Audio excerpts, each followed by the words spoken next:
Assalamu alaikum dear students. This is your math lecture and I'm your math teacher SN Riaz. Students, हम math पढ़ रहे थे तो 8 class की math में हमने स्टार्ट की थी कल डेफिनेशंस कंप्लीट की।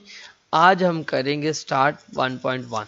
तो एक्सरसाइज 1.1 का जो हमारे पास फर्स्ट क्वेश्चन है वो है right all the subsets of the following set. ठीक है, हमने क्वेश्चन नंबर 1 में सब सेट फाइंड करने हैं। तो सब सेट की हमने डेफिनेशन पढ़ी थी कि अगर कोई से दो सेट ए और बी हो, ठीक है ना, तो ए उस वक्त बी का सब सेट कहलवाएगा जब ए के तमाम एलिमेंट सेट बी में भी मौजूद हों।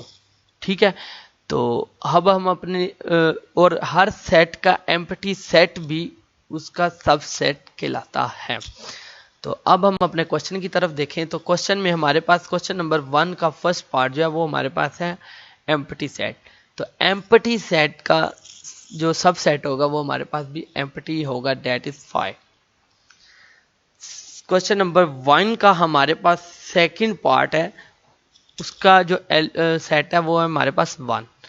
तो हमारे पास कंडीशंस के मुताबिक हर सेट का एम्प्टी सेट उसका सब सेट कहलाता है, तो एम्प्टी सेट डेट इज 5। ठीक है, उसके बाद जो हमारे पास सेट इट सेल्फ भी सब सेट होता है, तो 1। ठीक है, 5 एंड 1। नेक्स्ट क्वेश्चन नंबर 1 का 3 पार्ट है हमारे पास ए एंड बी। ठीक है, तो एम्प्टी सेट क्योंकि सब सेट होता है तो 5। ठीक है, उसके बाद हम रूल्स के मुताबिक देखें तो हम सिंगल टर्न करके पहले लिखते हैं, फिर डबल टर्न, फिर ट्रिपल टर्न, सो ऑन।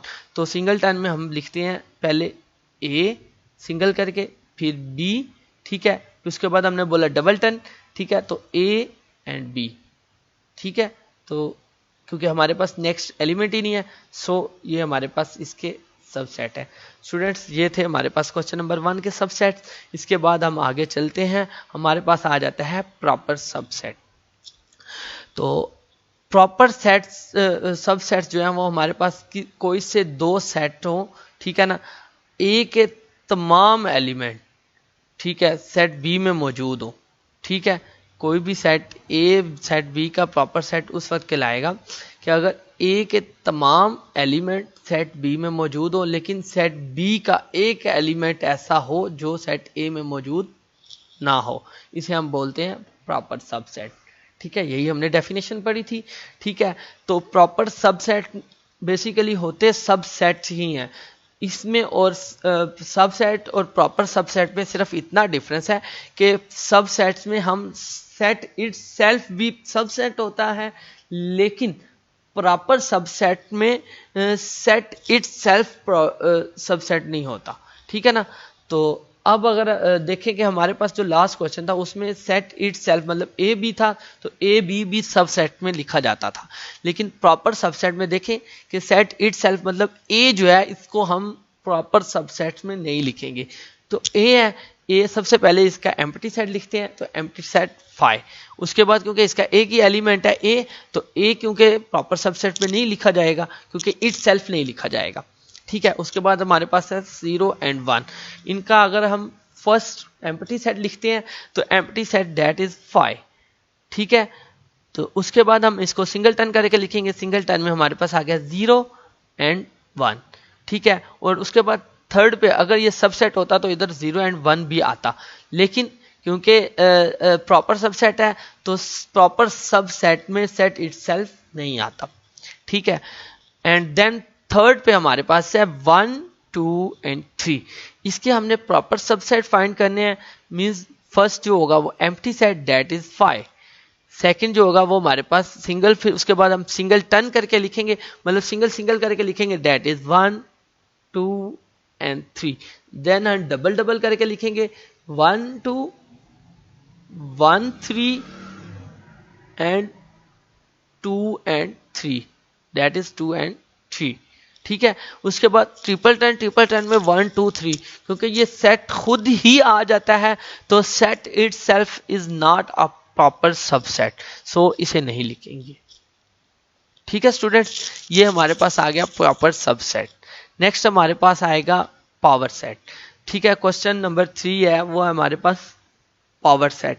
ठीक है स्टूडेंट्स, पावर सेट की अगर हम डेफिनेशन को रिकॉल करें तो हम कहते हैं कि कोई भी सेट ए उस वक्त पावर सेट होगा कि अगर हम उसके तमाम पॉसिबल सब सेट्स लिखें।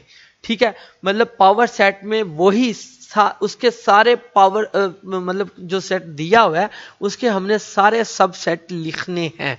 ठीक है, मतलब सेट इटसेल्फ भी लिखना है और उन सब सेट्स को अगर हम मिडल ब्रैकेट में क्लोज कर दें वो हमारे पास पावर सेट बन जाएगा। तो थर्ड क्वेश्चन का फर्स्ट पार्ट जो है वो हमारे पास है -1 एंड 1। हम लेट कर लेते हैं ये हमारे पास इक्वल है ए के। ठीक है, let A is equal to -1 and 1। ठीक है, इसका power set p into P5 power और सेट ए है क्योंकि तो a p into A. First जो होता है हमने बोला कि हम एम्प्टी सेट लिखते हैं डेट इज 5। ठीक है, फिर हम लिखते हैं सिंगल टर्न करके, तो सिंगल टर्न में हमारे पास -1 एंड 1। ठीक है, उसके बाद डबल टर्न में -1 एंड 1। ठीक है, उसके बाद सेकंड कंडीशन ये थी कि हम इनको एक मिडल ब्रैकेट में क्लोज कर देते हैं, तो ये हमने इनके दरमियान इनके साथ मिडल ब्रैकेट्स डाल दी। उसके बाद थर्ड क्वेश्चन का सेकंड पार्ट जो है वो है हमारे पास ए बी एंड सी। ठीक है, हम लेट कर लेते हैं let B is equal to A B and C. ठीक है, इसका पावर सेट लिखते हैं p into B is equal to, सबसे पहले हम लिखते हैं एम्प्टी सेट डेट इज 5। ठीक है, और उसके बाद हम सिंगल टर्न करके लिखते हैं तो a b एंड c, ये हमारे पास सिंगल टर्न आ गया। उसके बाद हम लिखते हैं डबल टर्न ए बी। ठीक है, फिर ए सी, फिर B C and then A triple turn A B C. ठीक है, तो ये हमारे पास आ गया ए बी सी। और उसके बाद सेकंड कंडीशन थी कि हम इनको मिडल ब्रैकेट्स में क्लोज कर देते हैं। ठीक है स्टूडेंट्स, ये था हमारे पास पावर सेट। ठीक है, सब सेट्स को मिडल ब्रैकेट में क्लोज कर दें तो उसको हम बोलते हैं पावर सेट।